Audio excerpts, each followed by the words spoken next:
Hoy tenemos el honor de conversar con el doctor Raúl Francisco Arias Sánchez, historiador e investigador. Doctor Arias, su libro Los soldados de la campaña nacional es una referencia obligada. En su investigación logró documentar la participación de al menos 37 vecinos del Cantón de la Unión. ¿Qué nos puede contar sobre estos hombres? ¿Qué revela el perfil de estos soldados pilaricos sobre la composición social del ejército costarricense a mediados del siglo XIX? La pregunta, don Leonardo, es muy interesante, porque en realidad cuando yo estaba haciendo la investigación para el libro, fue una investigación que duré 10 años haciendo, porque registrar todos los nombres de los 4.000 soldados que fueron a la Guerra Patria de 1856 realmente era algo titánico, porque el Archivo Nacional, pues en la serie de Guerra y Marina, tiene pues esos expedientes, pero una cosa es consultarlos ahí y otra cosa es tomar los datos y poder sistematizarlos. Yo hice una base de datos que la he venido actualizando desde hace años, de manera que el libro, en la primera, se han hecho 3 reediciones del libro. Ya en la primera reedición prácticamente tuve que pedir una nueva edición porque había muchos nombres que fueron apareciendo en expedientes aparte, por sugerencias de muchas personas que decían que el bisabuelo, el tatarabuelo de ellos había estado en esa guerra, me daban el nombre y efectivamente aparecía y no estaban en el primer libro. De manera que eso fue un reto importante. Actualmente esa base de datos ya está actualizada totalmente. Son 4.000 nombres los que tiene. Y bueno, y realmente la pregunta suya le dije que es muy interesante porque realmente esos héroes, esos soldados que fueron a la guerra, se dividen en dos grupos. Los que se inscribieron para ser soldados y realmente tuvieron la oportunidad de estar en campos de batalla, que fueron 10 batallas, las dos campañas, la de 1856 y la de 1857, ¿verdad? Una por el Pacífico, que es la batalla de Santa Rosa, la batalla de Rivas, y la batalla del río Sardinal, que eso es en San Carlos, en Sarapiquí. Esa batalla es poco conocida, pero fue muy importante, porque un grupo de filibusteros trataron de entrar por el río Sarapiquí por la boca del Sarapiquí, que es el río San Juan, en la Trinidad, y llegar si llegaban hasta Puerto Viejo, iban a poder llegar por camino del Sarapiquí, que le llamaban en esa época, hasta el Valle Central. De manera que un destacamento de soldados costarricenses los detuvieron en el río Sardinal, que es un afluente del Sarapiquí, y ahí hubo una batalla muy importante el 10 de abril del 56 donde realmente salieron derrotados los filibusteros, tuvieron que devolverse y no pudieron llegar hasta el Valle Central. Pero esas 3 batallas de la primera campaña, bueno, implicó que muchos de los soldados que se habían inscrito tuvieran pues la oportunidad o fueron llamados o llevados por sus comandantes a esas batallas y otros no tuvieron la oportunidad, aunque quedaron inscritos, y esos tuvieron la oportunidad, algunos de ellos en la segunda campaña, que es en diciembre del 56, ya sale un destacamento de San José de soldados rumbo a San Carlos y llegan a la Trinidad, justamente en el Sarapiquí, y de la Trinidad, pues ellos toman el puesto de la Trinidad que había sido tomado por los filibusteros, tienen una gran batalla. Eso fue el 30 de noviembre del 56, perdón, el 2 de diciembre del 56, y luego ese mismo grupo, un grupo de esos soldados que tomaron la Trinidad, tienen que ir a una misión que hoy le llamaríamos una misión secreta, una misión casi que de nivel de comandos, porque eran 30 soldados y tuvieron que ir hasta la desembocadura del San Juan, y en el San Juan habían 6 barcos de William Walker, barcos que Walker le había quitado a Cornelius Vanderbilt, que era el magnate norteamericano que era dueño de la empresa del tránsito, la empresa accesoria del tránsito, que llevaba pasajeros desde Nueva York llegaban al río San Juan, a la desembocadura del San Juan, un lugar llamado Claytown, y de ahí a través del río San Juan los transportaban hasta San Juan del Sur, en el Pacífico, y luego a California. Ese viaje, más o menos se estima que más o menos unas 10.000 personas hicieron ese viaje desde Nueva York hasta California. Así que esos barcos de Vanderbilt, William Walker se los quitó a Vanderbilt y los puso a la causa de él, filibustera. De manera que Vanderbilt siempre consideró a William Walker un enemigo mortal y por eso Vanderbilt decide ayudar a Costa Rica. Eso es una historia interesante, porque Cornelius Vanderbilt le manda al presidente Mora una carta, junto con un marino experto en el río San Juan y un militar que había trabajado con él, llamado Silvanus Spencer. De manera que este señor Spencer asesoró al presidente Mora en agosto del 56 para hacer la toma del río San Juan como arteria principal por donde se alimentaba William Walker. O sea, por todos los refuerzos, los armamentos, el dinero que les mandaban de Estados Unidos, entraban por el San Juan, llegaban al lago de Nicaragua y de ahí a Granada, que era la base de operaciones de Walker. De manera que Spencer le dijo a Mora que él conocía muy bien esa ruta y que él pues se ofrecía a poder organizar toda esa campaña para quitarle los barcos a William Walker y tomar el río San Juan. De manera que el presidente Mora le dio las gracias y lo aceptó. Y entonces el 24 de diciembre del 56, estos 30 soldados tomaron por asalto los 6 barcos de William Walker que estaban en un lugar llamado Punta Castilla, que está ahí en la desembocadura del río San Juan, y pusieron manos arriba a todos los filibusteros que estaban descansando, que no esperaban que nadie los atacara, y les quitaron los barcos. Así que los 6 barcos quedaron del lado de Costa Rica, los mismos costarricenses hicieron navegar los barcos y los llevaron hasta el muelle de San Carlos, donde ya el general José Joaquín Mora tenía 1.600 soldados esperando que los barcos llegaran, y ahí ya se comenzó esa campaña del tránsito, que fue tomar todo el río San Juan y todos los puestos claves desde el punto de vista estratégico, como Castillo Viejo, La Trinidad, el fuerte de San Carlos, que es ya la entrada al lago Nicaragua, y Costa Rica logró controlar todo el río, de manera que los filibusteros intentaron desde febrero del 57 hasta fines de marzo del mismo año, conquistar otra vez el río San Juan, desplazar a los costarricenses, sobre todo Castillo Viejo, y poder retomar ese punto para los filibusteros. Pero ahí se da tal vez la batalla más importante, en mi opinión, de la guerra del 56, que fue la batalla de Castillo Viejo. Desde el 15 al 18 de febrero del 57, 30 costarricenses que estaban designados a custodiar el castillo, que es una fortaleza del siglo XVIII, el castillo de San Juan, tuvieron que soportar la embestida y el ataque de 400 filibusteros. O sea, 30 contra 400. Y realmente los filibusteros, a pesar de ser tantos, no pudieron tomarlo, y los 30 costarricenses pudieron mandar una solicitud de ayuda a San Carlos de Nicaragua, donde estaba el general Mora, y el general Mora les mandó refuerzos por el río San Juan, y cuando llegan los refuerzos atacan a los filibusteros por detrás, y el coronel Titus, que era el filibustero y todos los demás no esperaban que los atacaran, y salieron huyendo, se tiraban al agua, al río, y bueno, él salió huyendo y llegó hasta Greytown otra vez. Y bueno, la cuestión es que en todo ese trayecto hubo costarricenses que no habían participado en la primera campaña y participaron en la segunda. Cuando Costa Rica logra tomar todo el río San Juan, entonces ya para julio del 56, perdón, para marzo del 57, ya los ejércitos centroamericanos ya habían entrado a Nicaragua contra Walker.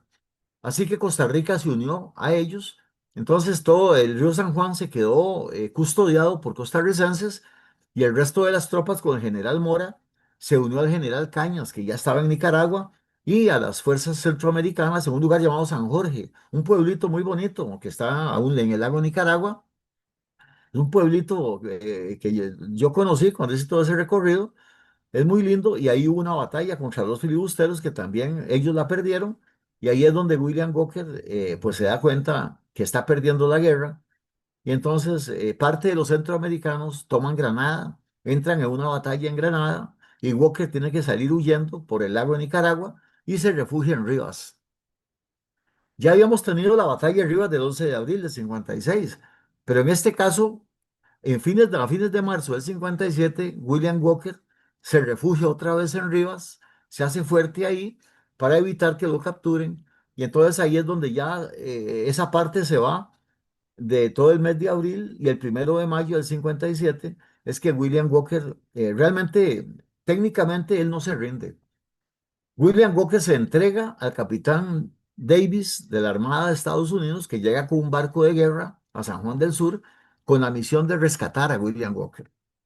O sea, el capitán Davis, desde febrero del 57, está con el barco de guerra en San Juan del Sur, y entonces la misión de él es sacar con vida a William Walker.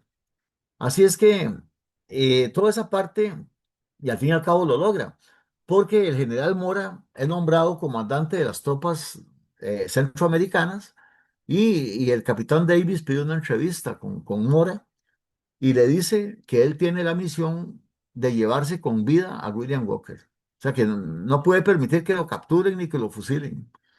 De manera que el capitán Davis amenaza a Mora y le dice que si los centroamericanos insisten en capturar a William Walker, él tiene que empezar una guerra contra Centroamérica.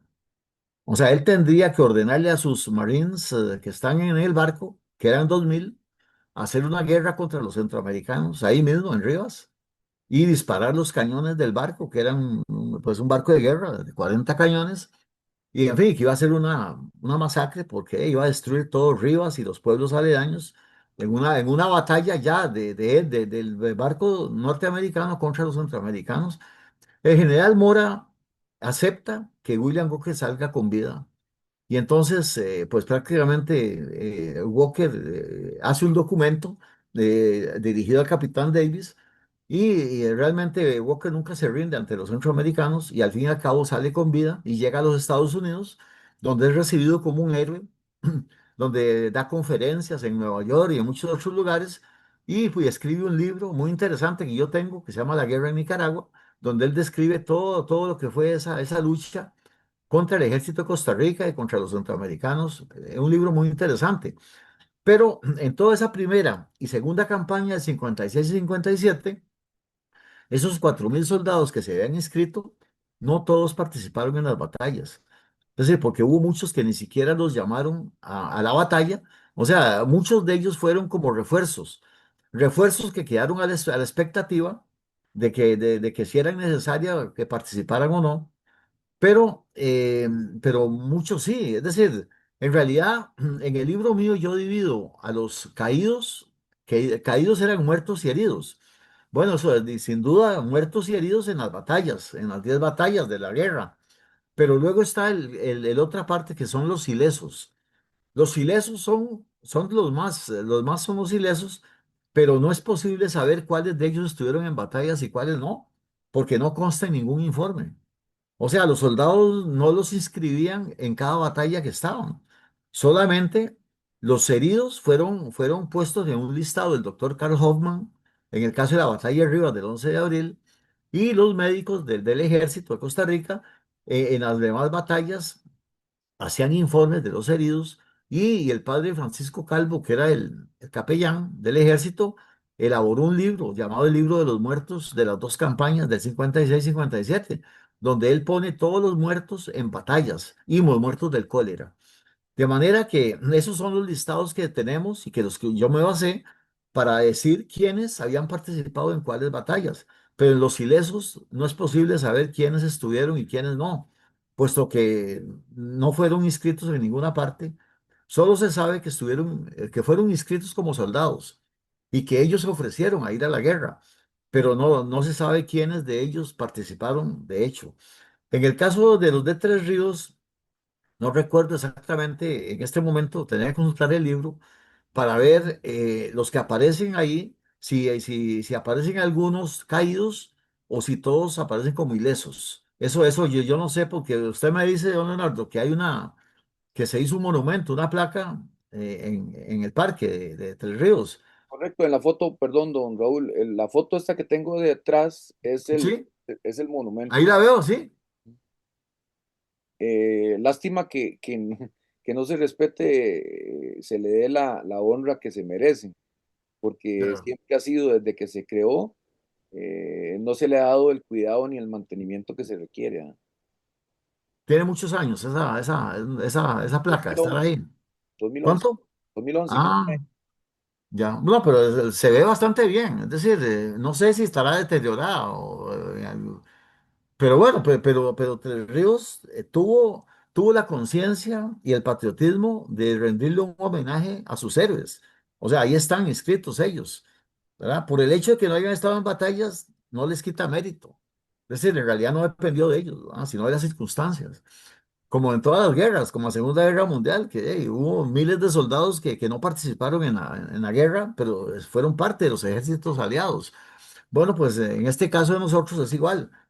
Porque la mayoría de las municipalidades, yo mismo he hablado con los alcaldes, con los consejos municipales y no se ha logrado que ellos pues pongan ese granito de arena para poder hacerle un homenaje a los héroes. Entonces, cada 11 de abril ponen banderas, ponen eso en las municipalidades, pero se niegan a identificar a sus héroes a pesar de que yo les doy los listados, les he regalado el libro, en fin. Y aún así los consejos municipales no han aprobado ese proyecto de poner una sencilla placa en un pedestalito. ¿Qué puede costar eso para una municipalidad? Realmente muy poco.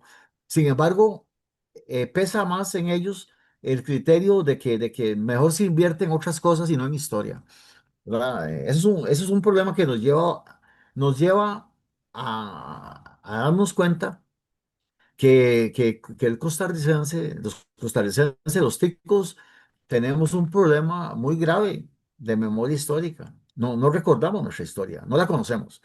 Entonces, nos conmemoramos nuestras fechas patrias, que son 4 en el año, realmente solo, todos los que celebramos igual.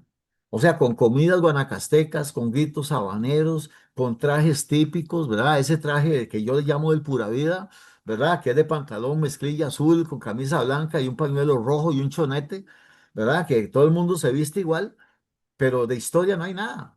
Usted nunca ve en la anexión del partido de Nicoya, ni en la independencia, ni la batalla de Rivas. Es decir, los únicos héroes que salen a la luz cada conmemoración es Juan Santamaría y Pancha Carrasco, ¿verdad?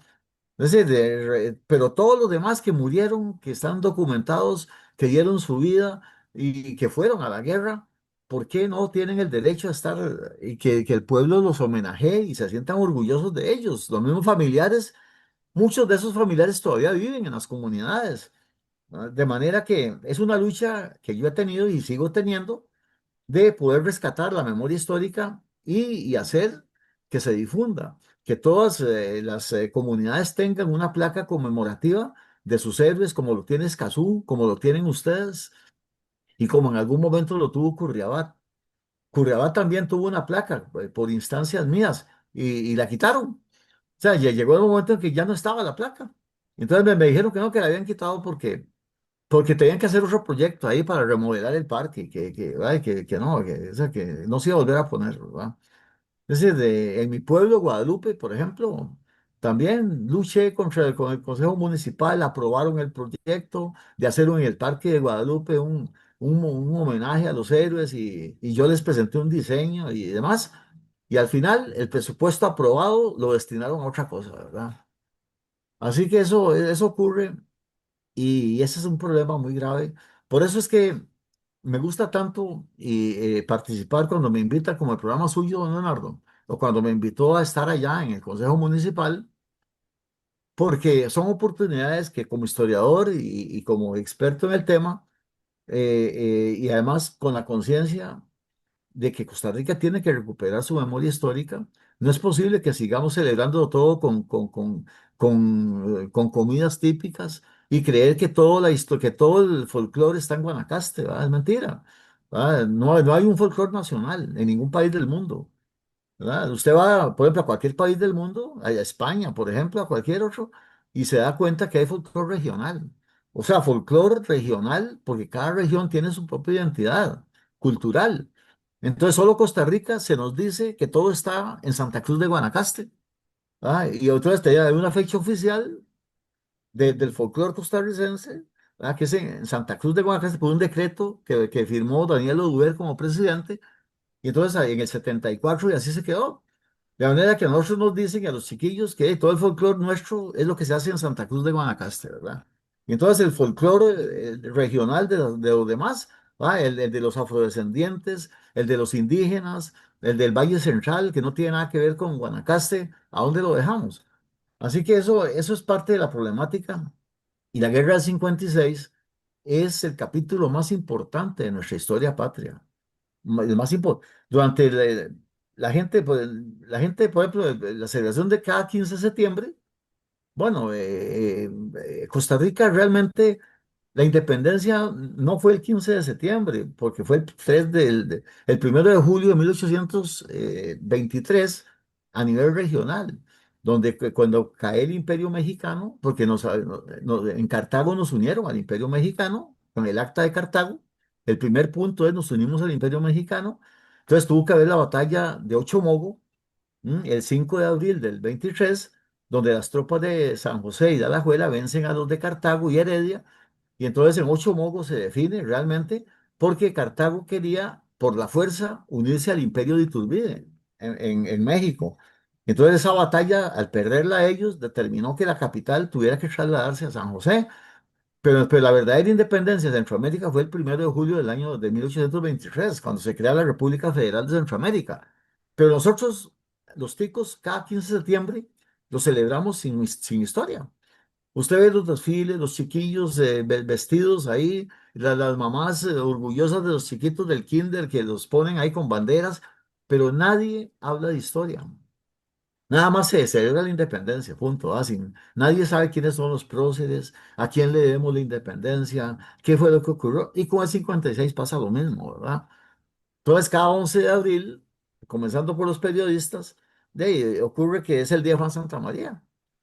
Como si Juan Santa María hubiera sido el único héroe, el único que murió, que dio su vida, y todos los demás que murieron en Rivas, que hubo más de 320 heridos, 140 muertos solo en la batalla de Rivas del 11 de abril. ¿A dónde están esos 140 muertos que murieron en batalla? Y Juan Santa María no murió en la batalla, murió del cólera, de camino a Costa Rica. Y eso lo dice el padre Calvo de manera en su informe. De manera entonces que, ¿por qué seguir con esa leyenda, por no decirle mito del todo? Ven, y es una lucha que yo como historiador tengo, y por supuesto, pues usted, don Leonardo, que tiene ese espacio y que se preocupa por la historia de Tres Ríos y de su cantón y también del país, es importantísimo seguir en la lucha. Por eso es que los programas como el suyo son tan importantes, y poder que más gente se entere de qué fue lo que ocurrió, cómo es que se dio la historia. En el caso del 56, ¿verdad? Que es decir, porque toda la gente nos han acostumbrado a que solo hubo un héroe, Juan Santamaría, a que fue creado en 1865 por los enemigos de Mora, los que lo fusilaron. Ellos crearon al héroe Juan Santamaría, ¿verdad? Y luego después se inventó a fines del siglo XIX, también lo de Pancha Carrasco, que era una viandera. O sea, ella lo que hacía era hacer la comida de don Juan Rafael Moren Rivas y de los generales del Estado Mayor. Y de ahí ya después le inventaron, cuando ella murió en 1890, el marido de ella, pues comienza a difundir la idea de que ella había sido combatiente. O sea, la única mujer que había enfrentado a los filibusteros y que recuperó el cañón, un cañón de 4 toneladas, que ella solita se lo jaló y se lo llevó para el lado de Costa Rica. Absolutamente, eso es imposible. Cuando más de 30 soldados habían muerto tratando de recuperar el cañón. De manera que es toda una historia que hay que recuperar, que yo la he venido recuperando, y que, bueno, y en este caso, los héroes de Tres Ríos, para empezar a volver al principio, pues son tan importantes, tanto los que participaron en las batallas, los caídos, como los ilesos, porque de ahí todos ellos estuvieron dispuestos a llegar a las últimas consecuencias por Costa Rica, por su país, por su patria, porque hay que tomar en cuenta qué implica para una persona alistarse para ir a una guerra. Es decir, a la distancia, los ticos, como no tenemos ejército, ¿verdad? La mayoría de los costarricenses nunca pensamos en qué implica alistarse como soldado para ir a una guerra. ¿Mm? Y eso es un problema, porque visualizamos todo como si fuera algo sin importancia, ¿verdad? Es decir, que hubo un grupo de campesinos que fueron con palas, picos y machetes a esa guerra, y bueno, y ese mito de los machetes y los picos para ir a una guerra enfrentados a fusiles, a cañones, a espadas, era una guerra que no se podía ganar, ¿verdad? En caso de que fuera así. Pero entonces nadie se pone a analizar qué implicaba, qué implicó la decisión de todos esos campesinos, porque todos eran campesinos en Costa Rica. Los pobres y los ricos todos vivían del campo porque eran cafetaleros. Todos producían café, los ricos como ricos en grandes haciendas y también fueron a la guerra, algunos de ellos, y los pobres como pobres en una parcelita también sembraban café y todos exportaban ese café a Inglaterra. Así que los beneficios de la exportación cafetalera les llegaba a todos los costarricenses. Era la actividad más democrática que pudo uno imaginarse. De manera que todos producían café y todos se beneficiaban. Pero en el caso de la guerra, realmente no todos, por supuesto, se apuntaron como soldados. Pero los que se apuntaron, pues que estaban dispuestos a ir donde fuera.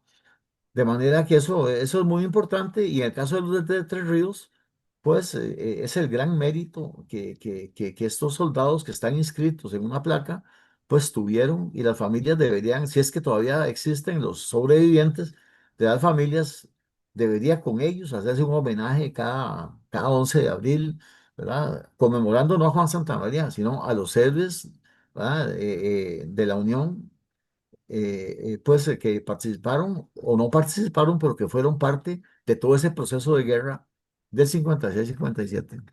Don Raúl, ¿qué considera usted ha generado esa pérdida de memoria histórica o el que no se dé en las mismas escuelas la verdadera historia de lo que fue la campaña nacional, que para, yo diría, una gran mayoría es dos luchas nada más, dos Mm, batallas?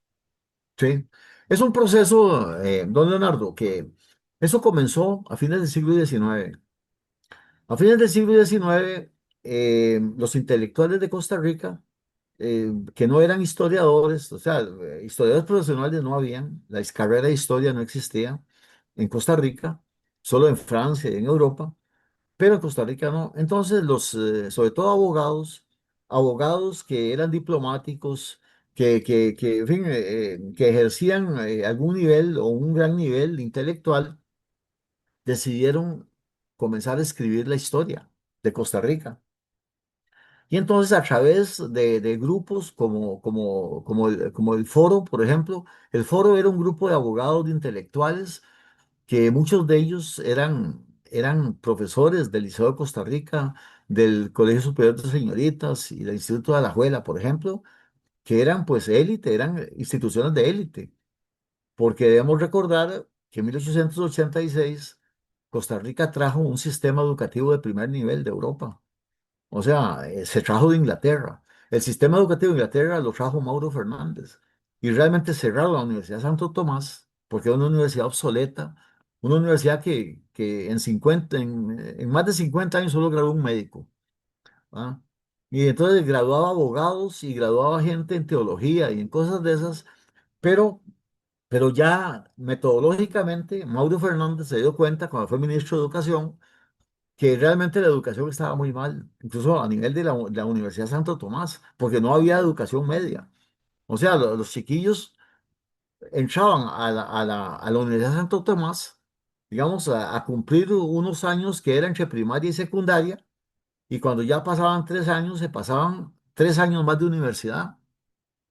Y entonces en 6 años hacían la escuela completa, supuestamente, y la universitaria, y entonces ahí, de ahí se graduaban de abogados, Entonces era una educación muy pobre desde el punto de vista de contenidos académicos, y Mauro Fernández, como ministro, decidió cambiar eso y él había estado en Inglaterra estudiando. Entonces Mauro Fernández, pues se trajo el sistema spenceriano de allá, de Inglaterra, el sistema educativo, y lo implantó en Costa Rica con el apoyo del gobierno. Y en 1886 se puso ese sistema educativo, se creó el Liceo de Costa Rica y se creó el Colegio de Señoritas y el Instituto de Alajuela. Entonces esas tres instituciones fueron la punta de lanza, fueron plan piloto. Entonces los chiquillos entraban de 7 años, entraban a lo que era el kinder, ¿verdad? A la parte de preescolar. En la parte preescolar entraban y entonces en el mismo institución y ahí pasaban 2 años en la parte preescolar y luego entraban a la parte de la primaria y la primaria eran 5 años completos de primaria y en la misma institución pasaban a la parte secundaria y se graduaban de bachilleres en humanidades a los 20 años. O sea, entraban a los 7 años y salían a los 20 años y les daban inglés y francés desde el kinder. O sea, desde que ellos entraban, porque el primer cuerpo de profesores que estuvo en esos colegios era europeo. Eran suizos, franceses e ingleses. De manera que esos profesores de primer nivel en esos países, entonces el Liceo Costa Rica, el Colegio de Señoritas y el Instituto de la Juela, como le digo, los chiquillos salían a los 20 años de edad con el título de bachiller en humanidades, totalmente totalmente con un conocimiento del inglés y del francés perfecto, ¿verdad? Y con una visión educativa increíble. Y de ahí, el mismo Liceo de Costa Rica les daba las becas para irse para Europa y se formaban allá en los países europeos. Y por eso es que muchos de esos primeros profesionales eran grandes profesionales. ¿M? Entonces, hay muchas evidencias de médicos, ingenieros, por ejemplo, gente que el país necesitaba. En ese momento el mismo gobierno los becaba, entonces los formaba en agronomía, en ingeniería civil, los formaba como médicos también. Y entonces hubo varias generaciones brillantísimas, pero esos colegios se crearon con una visión de futuro, de un nivel educativo muy alto. Así que, pero los intelectuales, como le decía al principio, eran los que estaban haciendo la historia, ¿verdad? Entonces, los abogados sobre todo. Entonces ellos comenzaron a escribir la historia de la Costa Rica que nadie había escrito. Entonces comenzaron a escribirla de acuerdo a su concepto. Y para ellos la historia era solo una serie de hechos que habían ocurrido, pero no sin juicio crítico. Es decir, nada más cuentan la historia que ellos interpretaban. Y entonces, por ejemplo, ellos son los que no cuestionan en ningún momento que Juan Santamaría se haya creado en 1865, sino que lo dejan como se había planteado, como lo plantearon los enemigos de Juan Rafael Mora, de que él era el héroe nacional, y así se queda. Y la guerra del 56, igual que los procesos de independencia, pues se queda con el 15 de septiembre, que fue solo la independencia en Guatemala, pero ellos lo asumen como propia. Y luego la guerra del 56, pues la ponen como hechos que ocurrieron, pero no le dan un juicio crítico. Es decir, en realidad, si usted lee algunos de esos folletitos, que yo tengo muchos, de 1897, 98, donde se reseñan los héroes o los soldados, en realidad no mencionan casi a los nombres, solo los procesos. Entonces dicen que, por ejemplo, la batalla de Rivas se dio en el año 56, el 20 de marzo, la batalla de Santa Rosa, el 11 de abril, la de Rivas, etcétera, pero no tiene sustento. Es decir, es una historia hecha por gente que no sabía de historiografía. De manera que eso hizo que la nacionalidad costarricense del siglo XIX fuera una nacionalidad sin historia. O sea, porque los chiquillos les enseñaban en la escuela lo que estos intelectuales publicaban y así se pasó al siglo XX. O sea, donde los chiquillos de Costa Rica, en las escuelas y colegios, pues llegaban a creer pues que la historia era solo una serie de procesos que son sin crítica, sin razones, sin contexto. Es decir, eran nada más los hechos y así es como comenzó la pérdida de memoria histórica. Por ejemplo, Ricardo Fernández Guardia que era un gran diplomático uno de los primeros historiadores que tuvimos. Ricardo Fernández Guardia, en 1934, publicó un librito sobre la identidad, nacionalidad costarricense, donde él dice que el mayor problema que Costa Rica tiene en ese momento, 1934, es que no tiene memoria histórica. Dice él, ¿verdad? Dice, los costarricenses no sabemos qué identidad tenemos. Dice, no sabemos quiénes somos, ni a dónde vamos. Dice, porque nuestra historia no la tenemos presente en la educación. En 1934 ya él decía eso. De manera que tenía toda la razón y el proceso nunca se corrigió. Después de que termina por ejemplo, la lucha armada del 48, de 1948, don José Figueres hace una transformación del país total. La Constitución del 49 hace una transformación completa y don Laldo Gámez, que era el ministro de Educación, que yo lo conocí, por cierto, porque fue el mismo ministro en el tercer gobierno de Figueres, yo estaba en el colegio. ¿Verdad? Y conocí a don Lalo Gámez que llegó a mi colegio pues como ministro de Educación, ¿verdad? Pero él fue el ministro del 49 y a él le tocó hacer no solo dar las órdenes y hacer los planes de hacer colegios y escuelas por todo lado, por todo Costa Rica, sino también los contenidos.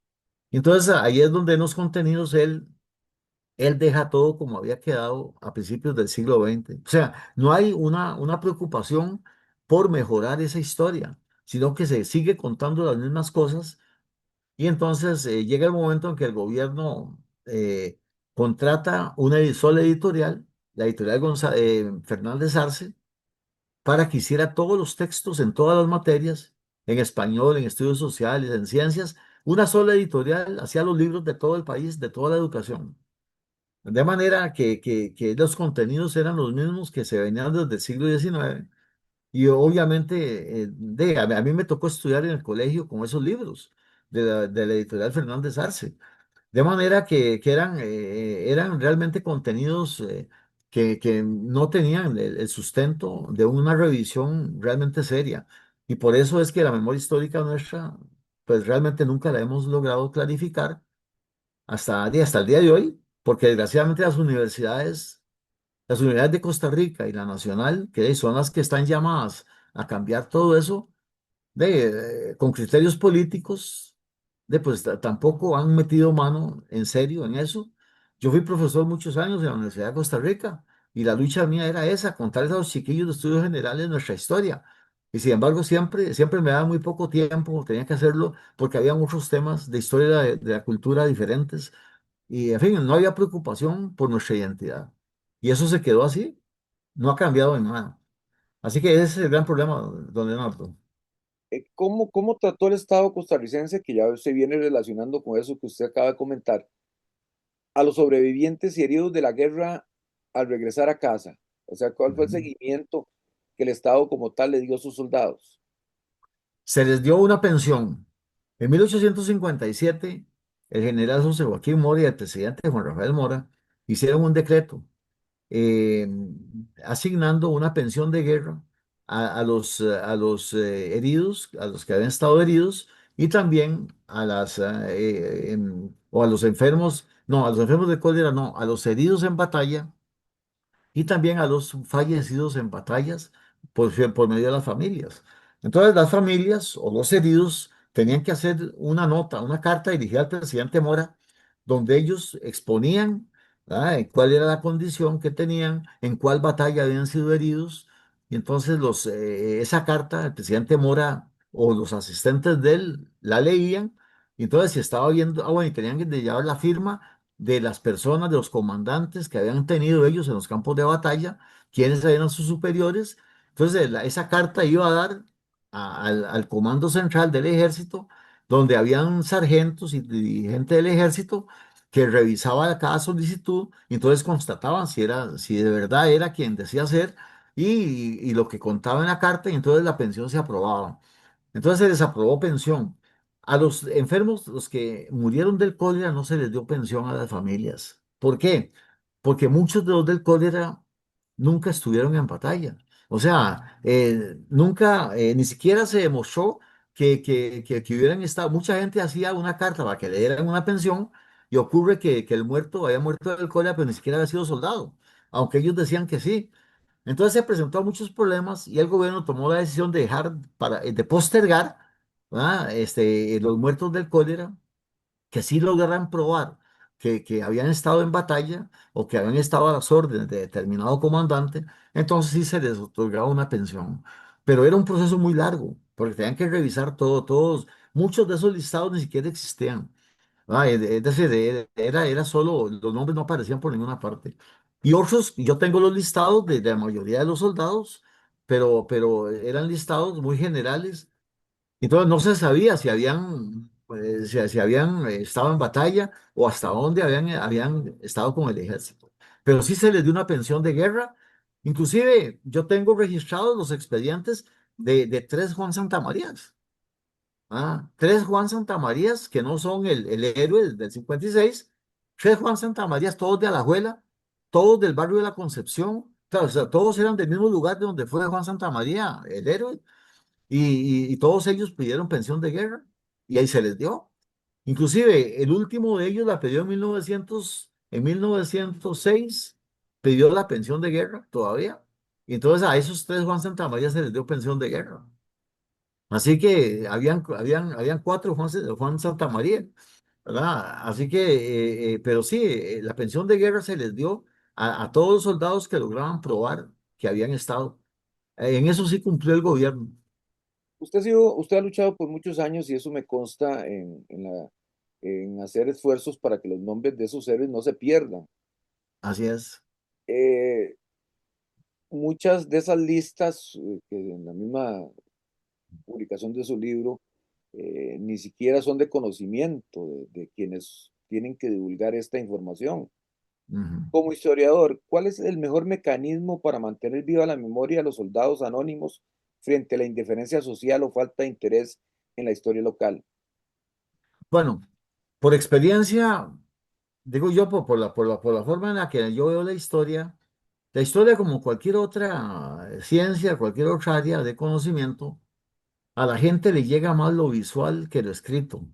Es decir, lo que esto quiero decir que, por ejemplo, toda esa lista que ustedes tienen de héroes, bueno, ¿cuánta gente de la misma comunidad se han tomado la molestia de leer la lista y tratar de sistematizar quiénes eran esas personas, ¿verdad? O si nada más la gente pasa indiferente, ve la placa pero no la lee, eso pasa en muchos lugares porque es texto, son solo letras. De manera entonces que para mí lo que hace falta es un enfoque totalmente gráfico. Es decir, como yo preparo mis conferencias, que son utilizando mapas, fotografías, imágenes 3D, todo en mis conferencias. Y entonces para mí los héroes deben ser sujetos de un proceso comunal impulsado por las municipalidades, donde se les dé una serie de conferencias, una serie de inducción de lo que fue esa guerra, de sus héroes, de cómo fue realmente y qué implicó para Costa Rica esa guerra, ¿verdad? ¿Qué estuvo en juego en esa guerra que pudimos haber perdido nuestra nacionalidad, pudimos haber tenido hoy en día una realidad totalmente distinta?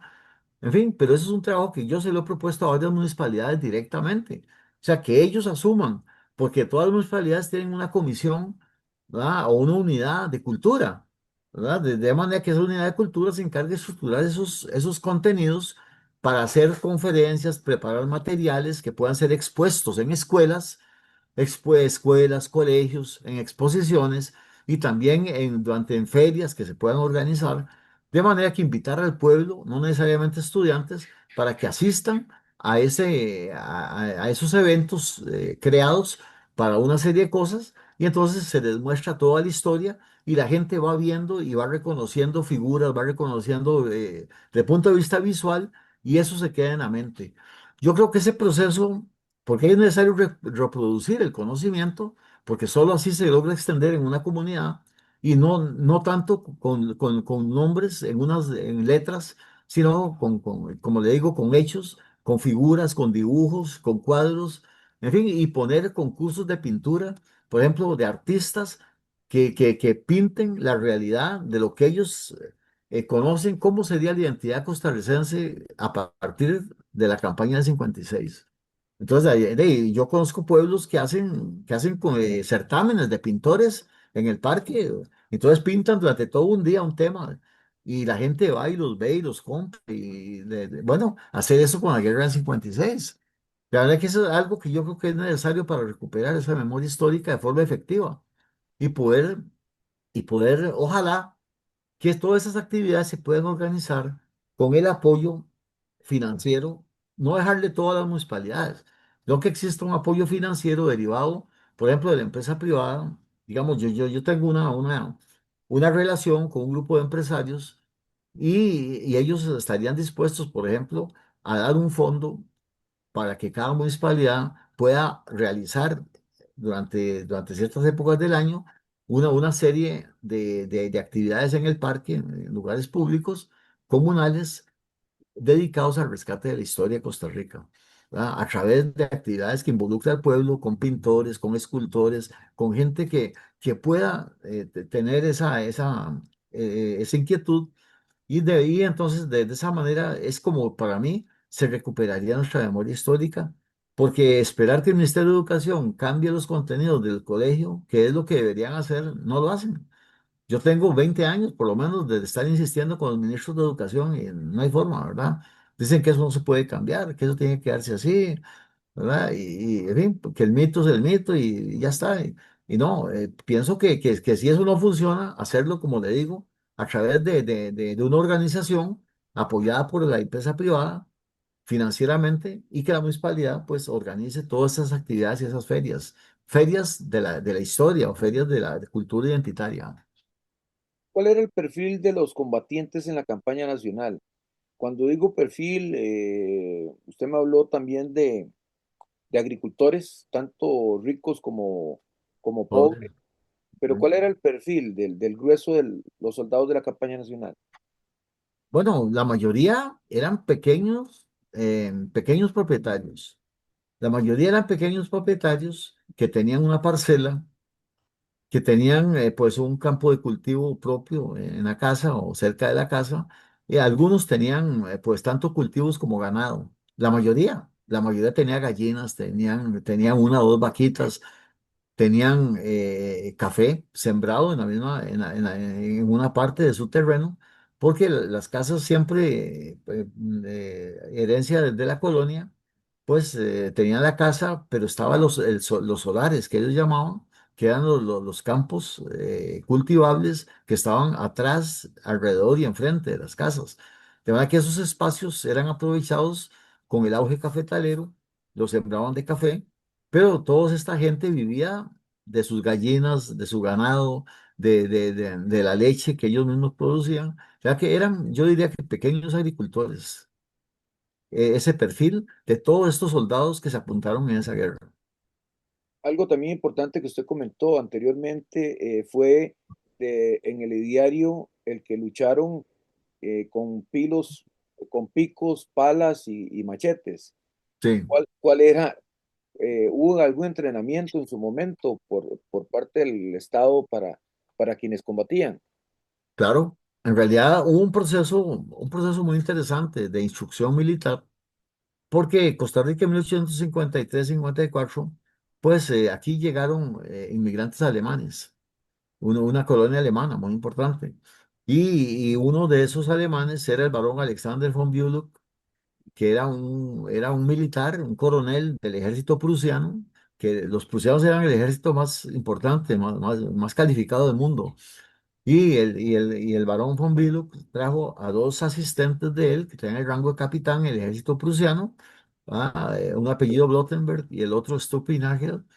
Estos tres alemanes, cuando el presidente Mora se da cuenta en febrero del 56 que había una amenaza muy seria con Nicaragua, con Walker allá en Nicaragua. El presidente Mora, ya desde varios tiempo antes, sin saber que iba a haber una guerra, Mora, un instinto de él, pues lo hizo hacer un estudio del general Cañas y el general Mora, el hermano, de hacer un estudio de cómo estaba el ejército de Costa Rica hacia 1855.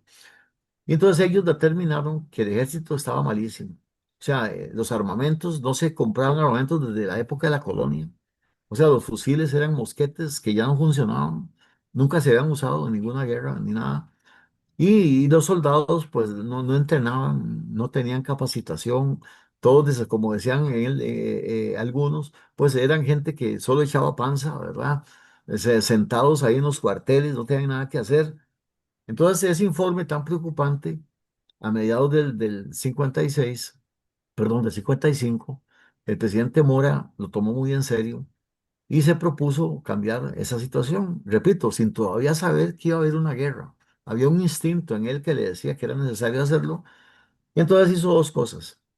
Llamó al barón von Billock y le propuso que fuera el instructor del ejército de Costa Rica, junto con sus dos comandantes, en las áreas de la milicia, ¿verdad? Que eran la caballería la infantería y la artillería, ¿verdad? De manera que él dijo que sí, que él le ayudaba. Y entonces conformaron una plana del ejército. Los que ya estaban demasiado viejos o demasiado gordos, entonces les decían, váyase a su casa, tranquilo. Pero los que estaban en edad de ser soldados, que tenían capacidad física, condición física, entonces se armó un cuerpo de 1.500 soldados pagados, o sea, soldados de planta, y el doble, o sea, y otros 1.500 de voluntarios que llamaban milicianos. Entonces esos milicianos eran gente de las casas que no recibían sueldo, por tanto eran voluntarios, y darles un plan de entrenamiento en el Parque Central de San José, que era la Plaza Mayor, donde se iba a entrenar pues en las nuevas técnicas militares, en condicionamiento físico, en fin, hacer todo lo que hacían en las academias militares, hasta donde fuera posible. Y se tomó la decisión el presidente Mora de mandarle al embajador de Costa Rica en Londres, que era un alemán también. Era un alemán que había estado en Costa Rica, George Stipel. Pues él le mandó una carta diciéndole que necesitábamos comprar armamento moderno. Inglaterra, como eran los socios comerciales de ellos, pues que Costa Rica se lo podía pagar con parte de las ganancias cafetaleras. Pero que necesitamos armamento. Y entonces este señor alemán, pues habló con el gobierno británico, y el gobierno británico en primera instancia le dijo que no podía, porque tenían armamentos muy modernos que todavía no se conocían, solo ellos los tenían, y que si los daban a un país latinoamericano ya se perdía el secreto del armamento, pero luego cambiaron de opinión. Entonces decidieron venderle a Costa Rica 2.000 fusiles de última tecnología, 2.000 fusiles que eran Enfield 53, 1853, que usaban bala minía, que era la primera bala cónica y no redonda, y el cañón de los rifles tenía unas estrías. Esas estrías le llamaban ánima rayada. Entonces eso hacía que salieran las balas a más velocidad y además con una gran precisión. De manera que eran armas de última tecnología del ejército británico. Entonces Costa Rica compró 2.000 fusiles, cuatro cañones y todo el avituallamiento militar de los soldados para armar un ejército de 3.000 a 4.000 soldados, que al fin y al cabo los voluntarios fueron más, entonces se llegó a 4.000, pero originalmente el ejército iban a ser 1.500 soldados de paga, profesionales, y 1.500 voluntarios, que llegó hasta completar los 4.000 soldados, 1.000 más, pero ya se fue para efectos de la guerra. Entonces el barón von Billow y sus asistentes dieron toda la capacitación militar, enseñaron a disparar esos nuevos rifles a los costarricenses, que la mayoría no sabía cómo se... Algunos sí, porque eran cazadores. Los ticos siempre fueron muy adictos a la cacería. Entonces tenían armas de fuego y estaban acostumbrados a cazar y tenían buena puntería. Entonces esos eran particularmente satisfactorios para los militares. Entonces los que tenían esa experiencia eran soldados que rápidamente se integraban, pues tenían buena puntería, y entonces los elevaban a rangos de cabo, sargento, etcétera. Y así fue como se hizo el ejército, que al fin y al cabo se declara la guerra a William Walker y se va a la primera campaña en Santa Rosa y Rivas. ¿Cómo fue la convocatoria a los soldados? ¿Cómo se dio en una época en que no había internet, no había nada? No, la convocatoria se hizo por el medio más factible en la época, que eran las iglesias. Es decir, el obispo Llorente y La Fuente, de acuerdo con el presidente Mora, una especie un comunicado dirigido a todos los curas párrocos de las iglesias, de los pueblos, de las ciudades, para que leyeran la proclama y llamando a las armas a todos los hombres que estuvieran entre 15 y 40 años de edad, que creyeran que podían y que querían servir en el ejército para enfrentar la amenaza filibustera. Y entonces, a través de los curas párrocos fue que se hizo todo eso. Entonces, en todos los pueblos, la gente, los hombres jóvenes se apuntaron. Y ahí fue donde todos se fueron para San José a enlistarse. Es decir, el sentido patriótico fue de la mano con la religión. Así es como se hizo esa convocatoria. ¿Qué mensaje le daría a los descendientes de esos héroes de la campaña nacional, a esa gente que puede hasta desconocer lo que fue el sacrificio de esos soldados en la campaña nacional? Bueno, sería muy importante cómo se les llega. O sea, la pregunta es, ¿cómo llegar hasta esas personas, hasta la conciencia de esas personas y que sean plenamente conscientes de lo que fueron sus antepasados? Es decir, para que se sepa, para que tengan un orgullo legítimo de esos antepasados y que puedan conmemorarlos ellos hoy en día. Bueno, y la mejor forma sería hacerlo a través de los nombres que ellos tenían, que están en las placas o en mi libro, y poder tratar de hacer un estudio de base, como ha hecho Moravia y otros lugares, donde la Comisión de Cultura se ha encargado de ubicar a las familias descendientes de esos soldados que todavía están. Y entonces esos tataranietos y más allá pues han mostrado mucho interés en que ellos son descendientes de héroes. Entonces eso los ha motivado mucho en esas comunidades para que los incluyan en las actividades conmemorativas que se vayan a hacer de la campaña. Entonces en Moravia, en otros lugares, se está haciendo ese proceso. ¿Qué mensaje le daría usted a los vecinos de la Unión y a los costarricenses en general sobre esa toma de conciencia en cuanto a lo que es conocer realmente lo que es nuestra historia? Bueno, lo primero es sacarlos, es decir, hacerles ver que el proceso educativo de la escuela primaria y la secundaria realmente carece de ese sentido de recuperación de la historia verdadera. Eso es lo primero que hay, porque todos fuimos objeto de eso, ¿verdad? Y realmente cuando una persona no tiene algo y nunca lo ha tenido, no siente que haga falta que le cambiar. De manera que el no conocer la historia para los ticos no es ningún problema, ¿verdad? Porque nunca se las han dado, ¿verdad? Porque los procesos, la historia que nos cuentan en la escuela y en el colegio es una historia muy pobre, muy real además. Entonces sería un proceso de con esas descendientes, con esos núcleos de familias que descienden de esos seres, poder comenzar a nivel comunal de contactarlos, de invitarlos, de darles pues un proceso de inducción, ¿verdad? Como decía en algún momento, y esa inducción histórica, pues hacerlos a ellos como reproductores de toda esa historia comunal tan importante, porque eso me lleva a preguntar, por ejemplo, en el caso de Tres Ríos, ¿cuánta gente sabe cuáles son los orígenes de Tres Ríos? ¿Cuánta la gente de Tres Ríos? ¿Cuántos de ustedes saben cuáles son los orígenes? ¿Qué era Tres Ríos antes en la colonia? Era un pueblo de indios, ¿verdad? O sea, era un pueblo de indios creado por los españoles. Es decir, de manera que esa historia de quiénes somos, de dónde venimos, el dónde venimos es fundamental en todos los pueblos y Tres Ríos sería ideal, ¿verdad? Porque la gente de Tres Ríos, nacida ahí, como mi abuela era de Tres Ríos, pues que tomen conciencia de cuáles son sus raíces realmente, ¿verdad? Es decir, la más importante es la guerra del 56, pero ¿cómo fue que surgió la identidad de la Unión de Tres Ríos, ¿verdad? Como pueblo. La única manera sería esa, ¿verdad? Entrando a un Agradecerle, proceso inductivo. agradecerle por el honor que nos dio a Crónicas de la Unión de participar en esta entrevista nuevamente. Con mucho gusto, con mucho gusto, don Leonardo, estamos a la orden y para mí es un gusto también, pues cada vez que converso con usted y quedamos a la orden para cualquier iniciativa que la municipalidad quiera retomar, o algún grupo comunal, pues con mucho gusto cuenten conmigo para eso. Sí, sí, sí, tienes. Don Fabio propuso ante el consejo que se hiciera un